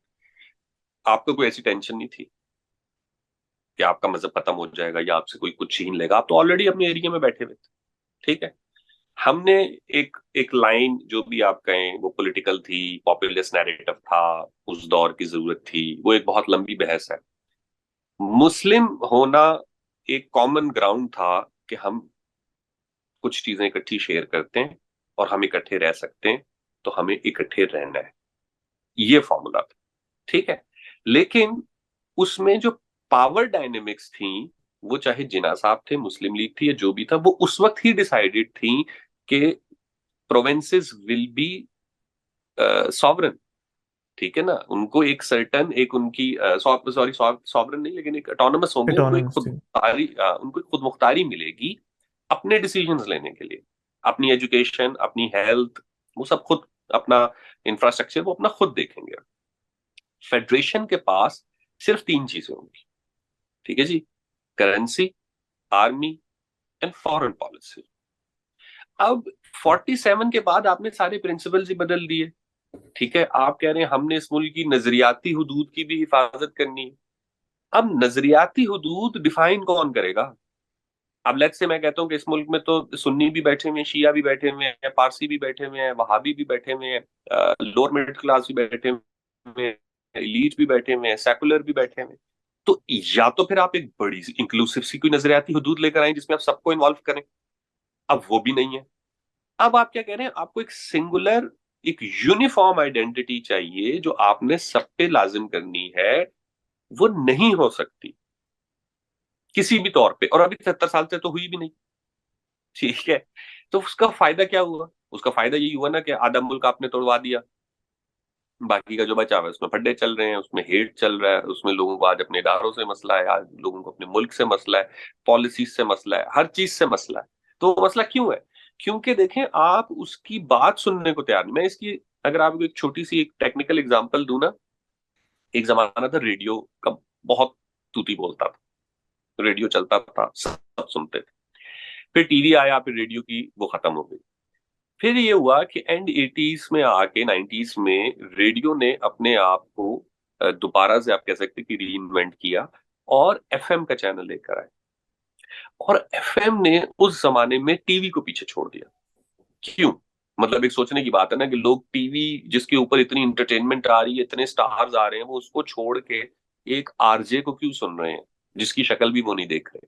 उसकी वजह ये थी कि जो एफएम था वो कम्युनिटी बेस्ड चैनल था। अगर आप लाहौर में बैठ के एफएम सुन रहे हैं तो वो लाहौर ही की बात कर रहा है। अगर आज लाहौर में बारिश हो रही है तो वो उस पर डिस्कस हो रही है। अगर आज लाहौर में ट्रैफिक जैम है तो वो उस पर बात हो रही है। कराची का कराची स्पेसिफिक है, कोयटा का कोयटा स्पेसिफिक है। आपको अपनी रिप्रेजेंटेशन उस एफएम पे नजर आ रही है। तो जैसे ही आपको अपनी रिप्रेजेंटेशन एक छोटे छोटे प्लेटफॉर्म पे नजर आई, आपने टीवी देखना छोड़ दिया। ये अहमियत होती है।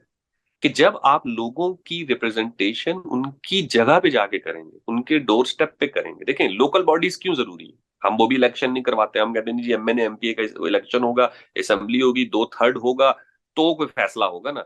अब मैं बलोचिस्तान में रहता हूँ, मेरी नेशनल असेंबली में 12 सीटें, मैं क्या कर लूंगा? चलें मुझे बताएं, मैं 70 साल में क्या कर लूंगा? मैं एक बिल नहीं मंजूर करवा सकता, मुझे उसके लिए पंजाब सिंध और केपी 3 सूबे साथ मिलाने की जरूरत है। तो ठीक है, मेरी अगर 12 सीटें हैं नेशनल असेंबली में, आई डोंट माइंड इट, लेकिन फिर नेशनल असेंबली में इश्यूज ही बहुत थोड़े होने चाहिए। फॉरेन, करेंसी एंड आर्मी, इस तीन के अलावा तो कोई बात ही नहीं होनी चाहिए। फिर सारी बातें आप, अब मेरी अगर नेशनल असेंबली में सीट्स कम है तो होती नहीं, लेकिन मैंने अपनी आबादी को तो खुद कैटर करना है ना, मेरे लिए वही बहुत है। तो अगर हम सारे प्रोविंसेस को उनके इख्तियार पे ले जाएंगे, उनसे कहेंगे कि आपको यूनिफॉर्मिटी लाने की जरूरत नहीं है, आपको एक जैसा होने की जरूरत नहीं है, एक पंजाबी जैसे सोचता है एक पठान को वैसे सोचने की जरूरत नहीं है, एक पठान जैसे सोचता है वो सोच कराची पे लाके इंप्लीमेंट करने की जरूरत नहीं है। ठीक है, हर कोई अपने इलाके में अपने हिसाब से रहे। अगर हम ये कर लेंगे तो उससे जो सबसे अच्छी चीज हमें मिलेगी, हमें एक कंपटीशन मिलेगा चारों प्रोविंसेस में। फिर आपके पास एज अ सिटीजन चॉइस होगी, आप लाहौर में रहना चाहते हैं कि आप कराची में रहना चाहते हैं, तो आपको जहां लाइफ अच्छी मिलेगी आप वहां जाके रहेंगे। Same thing happens in Canada, same thing happens in US, same thing happens in any other country of the world, कि वहां लोग चूज कर लेते हैं कि अच्छा यार, मेरी लाइफ टोरंटो में ज्यादा अच्छी है, नहीं मेरी लाइफ वैंकूवर में ज्यादा अच्छी है, मैं वहां जाके रहूंगा, मुझे वहां का माहौल समझ में आ रहा है। हमारा क्या चक्कर है, नहीं हमने यूनिफॉर्मिटी करनी है, हमने सारे मुल्क को एक जैसा करना है, हमने सारी पावर सेंटर करके इस्लामाबाद में करनी है, हमने सारा बजट मुल्क के एक दो बड़े शहरों पे करना है। सारे मुल्क के लोग उठ के वहां पे आएंगे, वो आते हैं, वो वहां काम भी करते हैं, वो रहते भी हैं, और फिर उनके अंदर एक हेट भी पैदा होती है कि यार देखो, सब कुछ कराची पे लग रहा है, सब कुछ लाहौर पे लग रहा है, सब कुछ इस्लामाबाद पे लग रहा है, मेरे घर पे तो कुछ नहीं लग रहा। तो अगर मेरे घर पे लग रहा हो तो मुझे अपने घर से उठ के आने की जरूरत ही नहीं होगी। तो ये बहुत प्लान्ड तरीके से पाकिस्तान को गलत चलाया जा रहा है। ये ऐसा नहीं है कि हमसे गलती हो रही है कि हमसे मिस्टेक हो रही है, नहीं, ये बहुत प्लान्ड तरीके से पाकिस्तान को गलत चलाया जा रहा है, ताकि जो उसके कोर प्रिंसिपल थे जिनकी बेस पे पाकिस्तान बना था, उसके ऊपर ये वापस ना आ सके। क्योंकि जैसे आपकी जिंदगी के बारे में था तो ये बात निकली तो हो गई। इसमें आपने एक और बात की थी, फिर हम इसको करते हुए आपकी जिंदगी पर वापस आके ऐसे एंड करेंगे। आपने कम्युनिटी की बात की थी, उसमें आपने उर्दू मीडियम की भी बात की थी कि उस तरह की डिस्क्रिमिनेशन नहीं थी या डिस्टिंक्शन नहीं थी। अगर हम उस वक्त को देखें, उसके बाद से, या जिस बचपन में, ज़ाहिर है मैं थोड़ा सा छोटा हूं आपसे, हमने भी जिस दुनिया को देखा वो तब्दील हो गई है। तो ये जो फिनोमेना है कि कम्युनिटीज कमजोर हो गई हैं जबान की बुनियाद पर, अब क्लास डिफरेंसेस हैं, ये सिर्फ पाकिस्तानी फिनोमेना है आपके नजदीक, या फिर अब तो ये ग्लोबल हो गया ना? और आप अभी इस वक्त कनाडा में, ज़ाहिर अब है किसी शो की वजह से आए हुए थे, तो इसकी इसकी क्या वजह आपको नजर आती है कि ये अल्टीमेटली ये इतना बड़ा ग्लोबल चेंज क्यों आया? देखें, अगेन कुछ चीजें तो ऐसी होती है ना जो वक्त के साथ खत्म हो जाती है। ठीक है, टाइपराइटर था, एक बहुत अच्छी इजाद थी, खत्म हो गया, उसका यूजेज नहीं रहा, वो चीज खत्म हो गई, हमें समझ आती है। तो जब भी आप अपनी सिविलाइजेशन के ऊपर नजर डालेंगे, तो अपने कल्चर के ऊपर नजर डालेंगे, लैंग्वेज को देखेंगे, उसमें बहुत सारी चीजें होंगी जो वक्त के साथ खत्म हो जाएंगी, निकल जाएंगी, बहुत कुछ ऐड भी होंगी। ठीक है, होता ये है या हो ये रहा है कि बाकी दुनिया अपने कल्चर को भी फॉलो कर रही है और आगे भी बढ़ रही है। हमने हर चीज के साथ रुकावट लगा लेनी है कि पहले इसको छोड़ो और फिर आगे चलो। छोड़ना जरूरी नहीं। ठीक है, मैं अगर लाहौर में रहता हूँ, ठीक है, या जैसे मैं मिसाल के तौर पे कोयटा में रहता हूँ, मैं, मेरी जबान पश्तो है, लेट्स से, मेरे पास चॉइस होनी चाहिए कि मैं पश्तो भी बोलूं और मैं उर्दू भी सीखूं। मेरे पास चॉइस होनी चाहिए मतलब हम अपनी जबानों को, अपने कल्चर को एक दूसरे के साथ शेयर करें ना। इम्पोज क्यों करते हैं? इम्पोज करते हैं तो बहुत सारे लोगों में तो अगेन ये कॉम्प्लेक्स आ चुका है ना कि यार हमने अपने कल्चर को, अपनी जबान को, अपने तौर तरीकों को छोड़ने। जैसे मैंने आपको बताया कि आपका एक हुलिया अच्छा होगा तो आप जॉब के लिए फिट होंगे। वो शैलोनेस है भाई। वो लोग आपको डिलीवर नहीं करके देंगे कभी भी कुछ, और वो करके भी नहीं दे रहे। डिलीवर आपको वही करके देगा जो रूट्स के साथ जुड़ा हुआ है। तो रूट्स, आप अपनी रूट्स ना छोड़ें, बाकी आप एडेप्टेशन करते रहें वक्त के साथ। जो आपके कल्चर की बुरी चीजें हैं उनको निकाल के बाहर फेंकें। आपकी 10,000 बुरी चीजें हैं आपके कल्चर की, ये नहीं है कि आपका कल्चर बहुत सुप्रीम है और बस उसमें तो कोई गड़बड़ है ही नहीं। 10,000 बुरी चीजें, उन्हें निकाल के बाहर फेंकें, लेकिन पूरे के ऊपर कांटा ना लगाएं कि ये तो था ही गलत, ये तो है ही ऐसे। ब्लैक एंड व्हाइट में ना देखें ना, चीजों को Aahista Aahista step by step करें। और मैं वही कह रहा हूँ ना कि हमें हमें हर चीज चूंकि इम्पोज करके दी जाती, मतलब उर्दू भी हम पर इम्पोज है ना। अब अगर आपको मैं जबरदस्ती उर्दू पढ़ा रहा हूँ, आपसे पढ़ी भी नहीं जा रही होगी, फिर आपको मैं कहूंगा अब उर्दू के बाद तूने इंग्लिश भी पढ़नी है, तो वो पहले बंदे के साथ तो आप देखें ना, जो एक किसी छोटे एरिया में रहता है जिसको उर्दू नहीं आती, आधी पढ़ाई तो उसको समझ ही नहीं आ रही, तो उसकी, अब हमने जब इम्तहान लेना है वो तो हमने इकट्ठे बैठ के लेना ना, दोनों बच्चों का। एक बच्चा है वो लेट्स से इस्लामाबाद में पला बड़ा है, और एक बच्चा जो है वो कहीं लइये में पढ़ा है, या वो कहीं जो है वो सक्खर में पढ़ा है, किसी और किसी छोटी जगह से वो उठ के आ रहा है, ठीक है। पहली तो उसको उर्दू नहीं आती, फिर उसको इंग्लिश नहीं आती, तो उसका जो भी टैलेंट हो, उसका जो भी पोटेंशियल हो, आधा तो आपने वहीं पे मार दिया ना। आप उसको कह रहे हैं कि पहले ये दो चीजें तो सीख के आओ। उर्दू में, अब जो हम लोग उर्दू मीडियम से पढ़ रहे थे, हमारा क्या मसला था कि यार अंग्रेजी वाले को हमसे ज्यादा फौकियत मिलती है। पाकिस्तान में अंग्रेजी, आपके जितने स्पोर्ट्समैन हैं इन सबको उर्दू आती है, लेकिन अंग्रेजी में बात करते हैं। आपके जितने माशाल्लाह से जो स्टार्स हैं, इन सबका पीछे तो बैकग्राउंड लोकल ही है ना, कोई पठान है, कोई बलोच है, कोई उर्दू स्पीकिंग है, कोई पंजाबी है, लेकिन वो सब अंग्रेजी में बात करते हैं। क्यों? एक सर्टेन इमेज देने के लिए। वो सर्टेन इमेज अवाम के जहन में इस तरीके से जाता है कि यार सक्सेस का सिंबल ये है, अगर मैंने सक्सेसफुल होना है तो मैंने ऐसे होना है, विच इज रॉन्ग मेरे हिसाब से। क्योंकि फिर आप अपनी सोसाइटी का, आप जो आप हो ना, आप उसी को ओन नहीं कर रहे। तो जब आप अपनी सोसाइटी को खुद ओन नहीं कर रहे, तो किसी और ने तो आगे बिल्कुल ही नहीं करना। अदिल भाई, हम ये जो दूसरा हिस्सा था, क्योंकि आपने इन्हीं दो चीज़ों के मुतालिक अपने इंट्रोडक्शन में बात की थी, तो मैं चाह रहा था कि इनको हम देख लें। आपकी इजाज़त से मैं सिर्फ 2 मिनट एक हम्म, चीज़ कहना चाहूँगा। वो ये कि हम देखने वाले जानते हैं कि हमने एक पाकिस्तान पे पूरी एक सीरीज़ की कि पाकिस्तान के मसाइल को शुरू से लेकर, चाहे वो कल्चरल हो, सियासी हो, मजहबी हो। हमने परवेज़ हुद भाई को दावत दी, जावेद अहमद गामदी, इंजीनियर मिर्ज़ा, सैयद मुज़म्मिल, सब ने, नाजरीन ने सबको देखा। तो अगर अदील भाई इजाज़त दें, मैं ऑन ऑन स्क्रीन ही आपसे वादा ले रहा हूँ, अगर आप दे सकें कि कभी आपके पास मौका हुआ तो हम इसको एक आर्टिस्ट की नज़र से भी कभी मैं डीकंस्ट्रक्ट करना चाहूंगा, तो हम कभी उस पर भी आपसे बात कर सकें। अभी हम वापस अगर अपने, जी सॉरी सॉरी। बिल्कुल बिल्कुल बिल्कुल बिल्कुल, एनी टाइम। और फिलहाल क्योंकि अदील भाई भाई हैं और शहजाद गयास शेख साहब भी भाई हैं, तो उन्होंने अभी रिसेंटली उनका एक इंटरव्यू पब्लिक हुआ है अदील भाई के साथ, वो जरूर देखिएगा। तो ये जो बात है, ये इसकी कंटिन्यूएशन आपको वहां पे मिल जाएगी। अब अदील भाई की जिंदगी में वापस आते हैं। अदील भाई, कभी दिल करता है, और बस चंद सवाल फिर हम इसे एंड करते हैं, कभी दिल करता है कि यार एक्टिंग करें और ये इस तरह की चीजें करें, और ये जो मसाइल हैं इन पर बात ना करें, क्योंकि कभी कभी ये ओवरवेलमिंग भी हो जाते हैं काफी, मतलब सारी दुनिया की टेंशन हम ही लेके बैठ जाते हैं और सोचते रहते हैं। कभी दिल करता है कि दफा करो यार। नहीं नहीं, देखें, डिफरेंट चीज है। पॉलिटिकल चीजों के ऊपर ओपिनियन होना इज समथिंग एल्स, वो आपकी होना जरूरी है। तो आप अपने आसपास अगर देख नहीं रहे, सुन नहीं रहे, समझ नहीं रहे, तो फिर तो आप, क्योंकि आर्टिस्ट की आम आदमी से थोड़ी सी बेहतर, थोड़ी सी बेहतर उसकी राय होनी चाहिए, क्योंकि वो काम ही यही कर रहा है कि वो ऑब्जर्व कर रहा है, वो चीजों को समझ रहा है।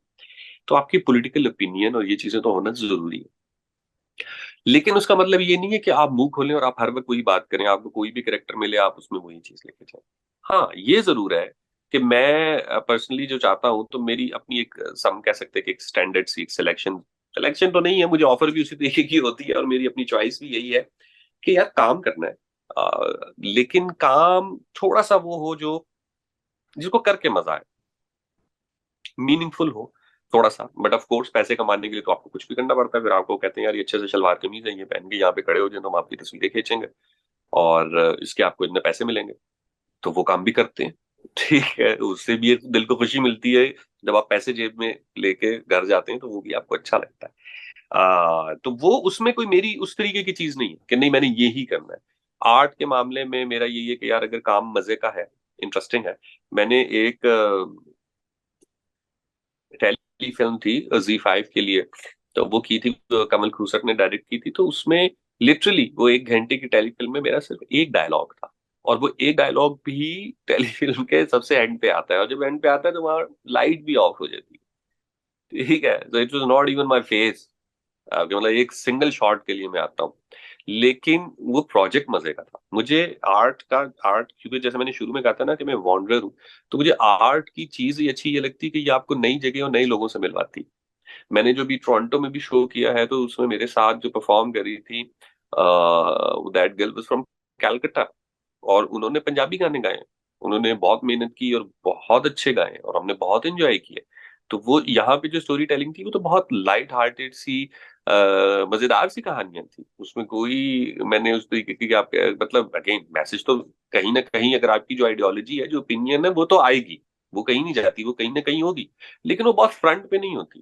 कि आप लोगों को मैं पर्सनली लोगों को भाषण देने पे बिलीव नहीं करता। अक्सर लोगों को लगता है कि मैं ज्ञान दे रहा हूँ, बट मैं, अगर आप मेरा काम देखेंगे, सुनेंगे, तो आई बिलीव इन क्वेश्चनिंग। मैं इल्जाम नहीं लगाता या किसी के ऊपर आके ऐसे इम्पोज नहीं करता ओपिनियन। मुझे अगर कोई चीज पढ़ाई जा रही, दिखाई जा रही, तो मैं क्वेश्चन करता हूँ। और आर्ट्स उस लिहाज से सबसे अच्छी चीज है कि आप बजाय हर वक्त एक ही बात करने के, आप उसको शायरी में ढाल दें, आप उसको गाने में ढाल दें, आप उसको स्टैंड अप में डाल दें, आप कोई सटायर का पीस बना लें। तो वो आपको ना चैनलाइज कर देता है आपकी सोचों को, और ऑफ कोर्स आपको एंटरटेन भी रखता है, आपको नए लोगों से भी मिलवाता है। तो जितने लोगों से आप मिलेंगे, जितने लोगों के साथ आप कोलैबोरेट करेंगे, आपके काम में निखार आएगा। दिल भाई, मोहब्बत हुई है कभी, या कितनी बार हुई है नहीं है, मतलब? नहीं नहीं हुई? मैं ऐसे ऐसे काम ही नहीं करते। यार, पता नहीं। अब जमाना बहुत बदल चुका है, आपकी डेफिनेशंस और आपकी स्टैंडर्ड्स जो है वो बड़े डिफरेंट है। हमारे टाइम पे तो हमें रोज हो जाती। अभी मैरिटल स्टेटस का क्या मामला है?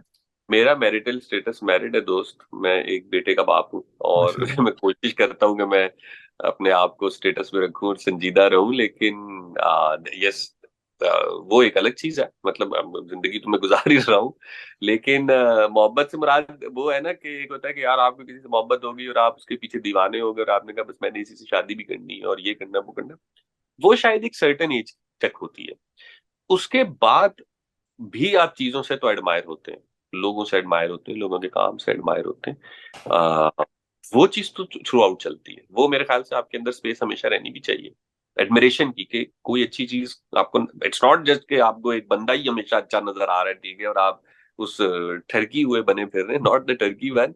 बट ये है कि एक क्या कहते हैं उसको, हिस्से लताफत तो आप में रहनी चाहिए। और भाभी से मुलाकात कैसे हुई, या ये मामला कैसे हुआ? यार मैं, वो बहुत सिंपल है दोस्त, जैसे हमारी जिंदगानी सिंपल है ना, तो वैसे ही सिंपल है मेरी। फैमिली मैरिज है। मैं बहुत एक रवायती किस्म का आदमी हूँ।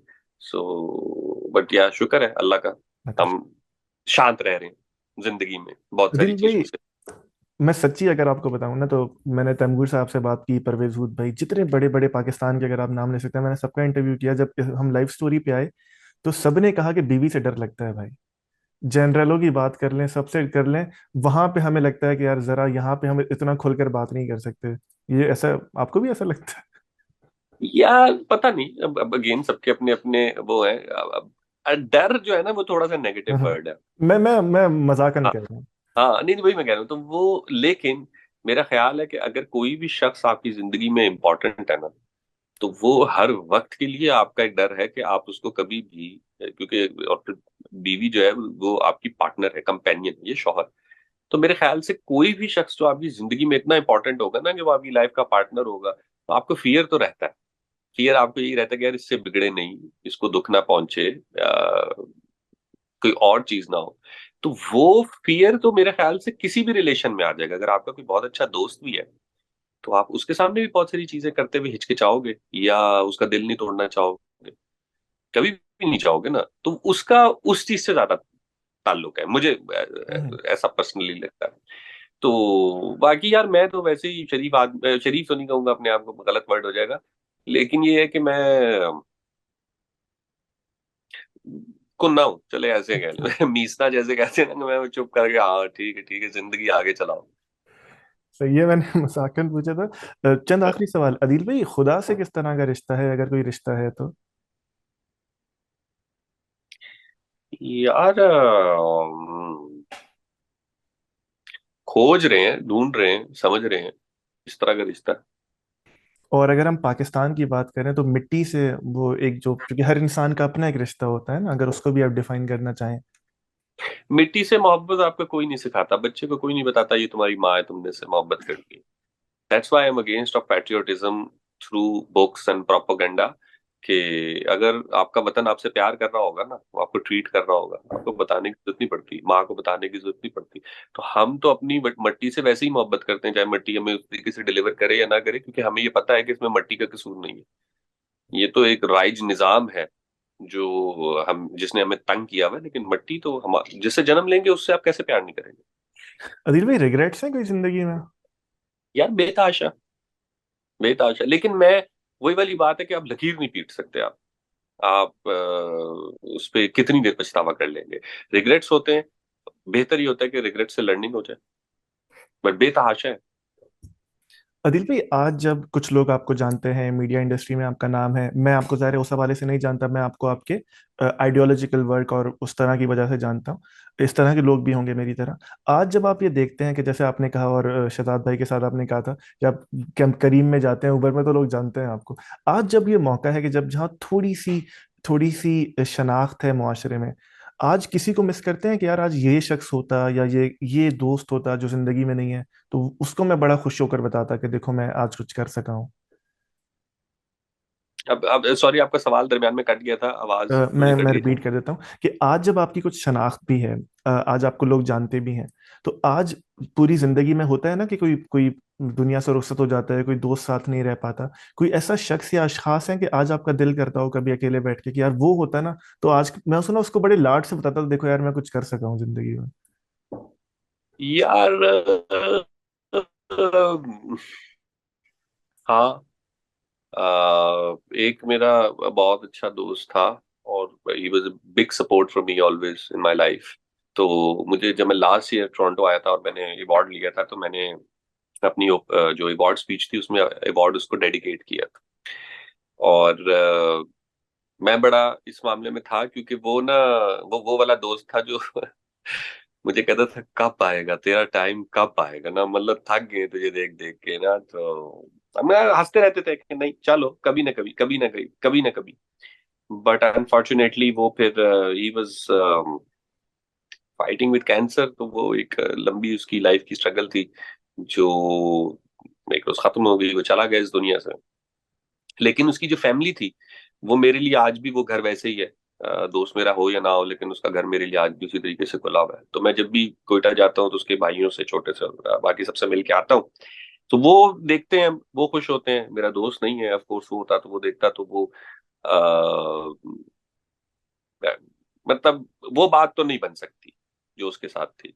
और एक वो कहेंगे ना कि दुख इस चीज का भी होता है बाज़ औक़ात, कि मैं जब आया था तो मैं बहुत सोच कर आया था पिछले साल अवार्ड लेने, कि मैं ना अपने इस दोस्त को डेडिकेट करूंगा। और मैंने अपनी अवार्ड की स्पीच भी बहुत प्रिसाइज रखी थी, बहुत छोटी, मैंने कोई लंबी चौड़ी तकरीर नहीं की थी। और मैंने उसमें अपने दो दोस्तों का नाम लिया था, एक इस दोस्त का लिया था और एक दूसरे दोस्त का लिया था। और मैं था कि चलो जब ये टीवी पे चलेगी उसके घर वाले देखेंगे तो वो खुश होंगे। तो उन्होंने ना वो पार्ट ही एडिट कर दी। तो वो मुझे बड़ा गुस्सा चढ़ा। मैंने कहा यार, मतलब जहाँ इतनी बकवासियत चल रही थी, तो मेरा स्पीच पहली बहुत छोटी थी।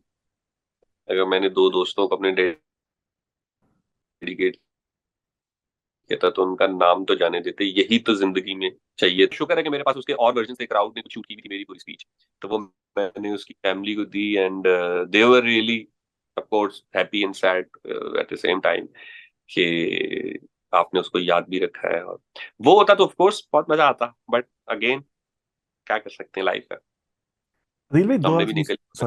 दो आखिरी सवाल। रोते हैं कभी कभी? ऐसा मौका आता है कि बस यार अब आंसू बहाए जाएं जरा? यार नेचुरली अगर कोई हो तो, नेचुरली, इट्स नॉट कि मैं कोई बहुत स्पेसिफिक चीजों पे, but very rare, but naturally अगर कभी किसी चीज पे कुछ आ जाए तो आ जाए, थोड़ा सा सख्त हूँ। अदिल भाई, खुश है जिंदगी में? अल्हम्दुलिल्लाह यार, मैं जिंदगी से तो खुश हूँ। मुझे मुझे जिंदगी बहुत अच्छे से ट्रीट कर रही है, अल्लाह करे आगे भी करती रहे। तो इस तरह चलता रहा तो बस गुजर जाएगी, तो बस गुजर जाए और वो खत्म हो जाए, हम निकल जाए। अदिल भाई, आखिरी सवाल, और वो पूछने से पहले मैं नाजरीन से दोबारा माजरत चाहूंगा, मैंने शुरू में भी माजरत की। ये इंटरनेट मैं हम क्या करें कि हम अलग अलग जगहें बैठे हैं, ये इतना लैग करता है, कभी कभी मुझे बड़ा गुस्सा आता है, लेकिन माफ कीजिए, हम भी बर्दाश्त कर रहे हैं, नाजरीन भी बर्दाश्त करें। अदील भाई, क्योंकि आर्ट से, कल्चर से, और उसके बाद वो जो एक मुआशरे को देखने की निगाह है, उससे भी ताल्लुक है। तो आखिर में अगर कोई अपनी पसंदीदा नज़म, कोई भी चीज़ जो आपके जहन में आती है, जो आपको लगे कि यार ये, ऐसे होता है ना कि आपकी पसंदीदा चीज़ और सबसे पहले वो जहन में आए, कोई पोयम हो, कोई जुमला हो, अगर वो शेयर आप करना चाहें हमारे हमसे, तो हम फिर उसे बस क्लोज करते हैं। अ, अच्छा, जब मुझे कोई मौके पे कहते हैं ना तो मुझे हाँ, सब वो चीजें भूल मौके पे कभी याद नहीं आता, ऐसे ही होता है। यार मैं आजकल बस वो एक शहजाद के शो में भी मैंने सुनाया था शेर। वो पूरी गजल है। लेकिन वो मुझे मुझे थोड़ा हाफजे का भी हो चुका है ना, शेर के मामले में। अ, लेकिन आजकल मैं वही सुनाता फिर रहा हूँ, उसने मुझ पर बड़ा असर किया है कि मैंने किया न फर्क जब अपने पराये में, सूरज भी आगे बैठ गया मेरे साए में। बच्चों का पेट पाल रहा हूँ उधार पर, तनख्वाह तो निकल गई घर के किराए में। और आखिरी इसका मकता बड़ा हसीन था। मैंने असल में अपने इंस्टा पे अपलोड भी किया, मैं फिर भूल गया। खैर ये हम्म। इस है। मैं ये कहूंगा कि आजकल बस मैंने ना इसको सिग्नेचर बनाया हुआ है कि ये शेर जो है ना मैं सबको सुनाऊंगा कि भाई मैंने किया ना फर्क जब अपने पराये में, सूरज भी आगे बैठ गया मेरे साए में। बहुत शुक्रिया अदील भाई आपका। हमने बहुत मुख्तसर वक्त में कोशिश की कि वो जो दीवार के पीछे के अदील अफजल साहब हैं, कि जो स्क्रीन के पीछे हैं, उन्हें उनको जाना जाए, उनके हालात ज़िंदगी, उनके सोचने का तरीका। ज़रा मुख्तसर वक्त में बहुत ही चंद चीज़ों पर बात हो सकी, और आपसे ये हमने वादा भी लिया कि पाकिस्तान के मसाइल पर बात करेंगे। इस पूरे मौजू पर अगर मैं कुछ नहीं पूछ सका स्पेसिफिकली आपकी ज़िंदगी के बारे में, अगर आप उसे कुछ ऐड करना चाहें तो बस हम इसे क्लोज करते हैं। नहीं यार, आपने बहुत ज्यादा पूछ लिया, मैं तो इतना बताना नहीं चाह रहा था लेकिन बहरहाल ठीक है। थैंक यू अदिल भाई, आपका बहुत शुक्रिया। और आखिर में, क्योंकि अदिल भाई ने अपने इंस्टाग्राम का जिक्र किया, तो वो शेर मैं भी जाके अदिल भाई के इंस्टाग्राम पे दोबारा देखूंगा, लोग भी देखें। और शहजाद भाई वाला, उनसे बहुत दोस्ती वाला ताल्लुक है, वो पॉडकास्ट जरूर देखें। वो मेरा ख्याल है कि बहुत सोच के दरीचे खोलेगा। अदिल भाई, मैं आपका बहुत शुक्रिया अदा करता हूँ, बहुत शुक्रिया आपका। थैंक यू, बहुत शुक्रिया दोस्त, खुश रहे। वीडियो देखने का शुक्रिया। अगर आपको हमारा काम अच्छा लगता है तो इस वीडियो को लाइक कीजिए, कमेंट कीजिए, और चैनल को सब्सक्राइब कीजिए। इससे होगा ये कि आपके लाइक और कमेंट की वजह से YouTube ये वीडियो ज्यादा लोगों को रेकमेंड करेगी।